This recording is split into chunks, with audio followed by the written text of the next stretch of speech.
नमस्कार। आर्थिक विचारों के इतिहास में कौटिल्य के अर्थशास्त्र पर इस दूसरे वीडियो में हम चर्चा करेंगे राज्य के जन कल्याण संबंधी कार्यों एवं अर्थव्यवस्था के संचालन के लिए प्रशासनिक नियंत्रण और योग्य पदाधिकारियों की।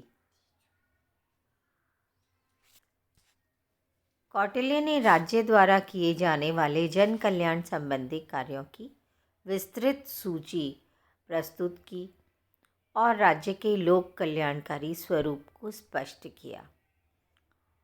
सबसे पहले कौटिल्य ने वृद्धों, महिलाओं, बालकों और अनाथों की हर संभव सहायता करना राज्य का दायित्व माना। वनों को साफ करके कृषि योग्य बनाने, समुचित सिंचाई व्यवस्था, अकाल, बाढ़ व महामारी की स्थिति में जनता की सहायता के लिए आवश्यक उपाय करने की व्याख्या की। कौटिल्य ने पर्यावरण की रक्षा के लिए राज्य में वन लगाने, उद्यान विकसित करने तथा जलाशयों की स्वच्छता का परामर्श दिया। उन्होंने अपनी पुस्तक अर्थशास्त्र में जनता के आवागमन व व्यापार को सुविधाजनक बनाने के लिए सड़कों, जल मार्गों आदि के निर्माण, नदियों पर पुल बनवाना सभी कुछ राज्य का दायित्व माना है। कौटिल्य के अनुसार अप्राप्त की प्राप्ति, प्राप्त का संरक्षण, संरक्षित का संवर्धन तथा संवर्धित का उचित प्रक्रिया से सुयोग्य व्यक्तियों के बीच वितरण ही राज्य का प्रमुख कार्य है। कौटिल्य ने राज्य के आर्थिक दायित्वों का भी वर्णन किया है।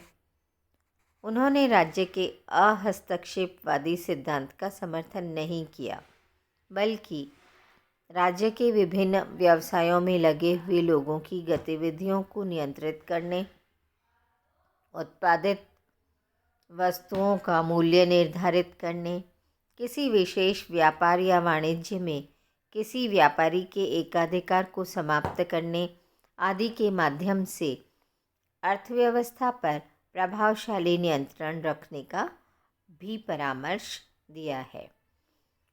उन्होंने एक ऐसी कर व्यवस्था का समर्थन किया जो उत्पादन में प्रेरणा बने तथा व्यापारी अनुचित लाभ न उठा सके।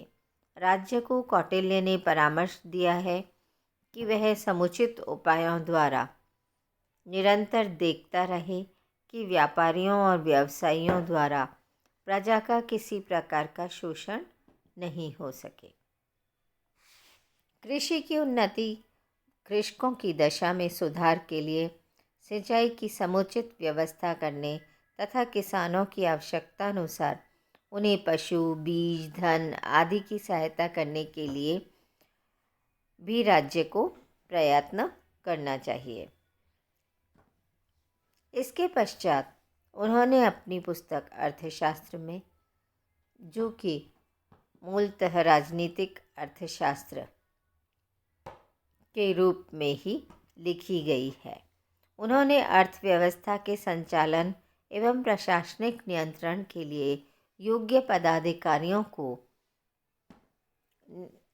कुछ खास तरह से नियुक्त करने का प्रावधान किया।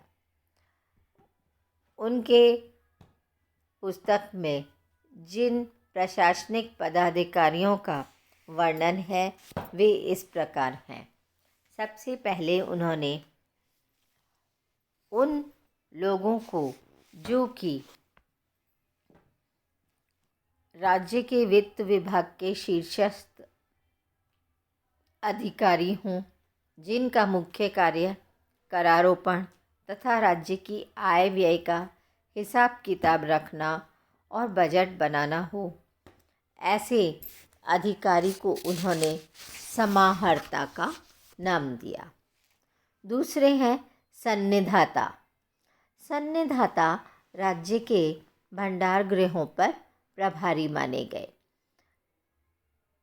ये आवश्यकतानुसार कोषगृहों, पण्यगृहों, कृत्यगृहों, शस्त्रागार व कारागार का निर्माण करवाएं। तीसरे हैं पण्याध्यक्ष। पण्य अर्थात कौटिल्य ने पण्याध्यक्ष को राज्य की वस्तुओं का क्रय विक्रय करने और आयात निर्यात पर नियंत्रण के लिए उत्तरदायी माना। चौथे प्रकार के प्रशासनिक अधिकारी, जो कि वाणिज्यिक गतिविधियों में माप तौल को नियंत्रित करने के लिए नियुक्त किए जाते हैं, उन्होंने पौतवाध्यक्ष का नाम दिया। ये राज्य में नाप एवं तौल के बाँटों का प्रमाणीकरण करने के लिए उत्तरदायी माने गए।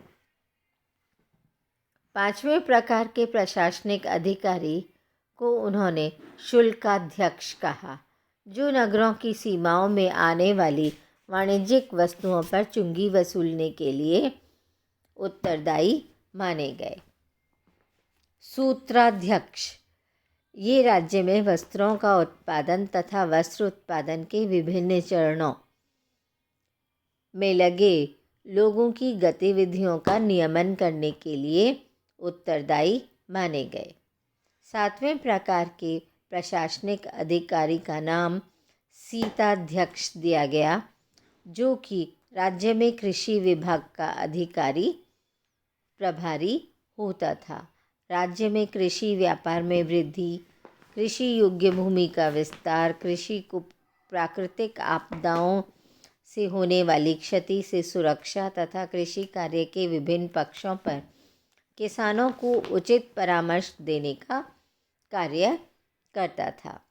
आठवें प्रकार के जो प्रशासनिक अधिकारी हैं, उनका नाम राज्य के सब मार्गों में नौकाओं और जलयानों के आगमन को नियंत्रित करने वाले का नाम नावाध्यक्ष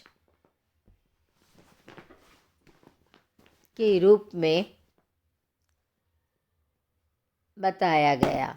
जल मार्गों से क्रय विक्रय के लिए लाई गई वस्तुओं पर शुल्क वसूल करना भी इन्हीं का दायित्व माना गया।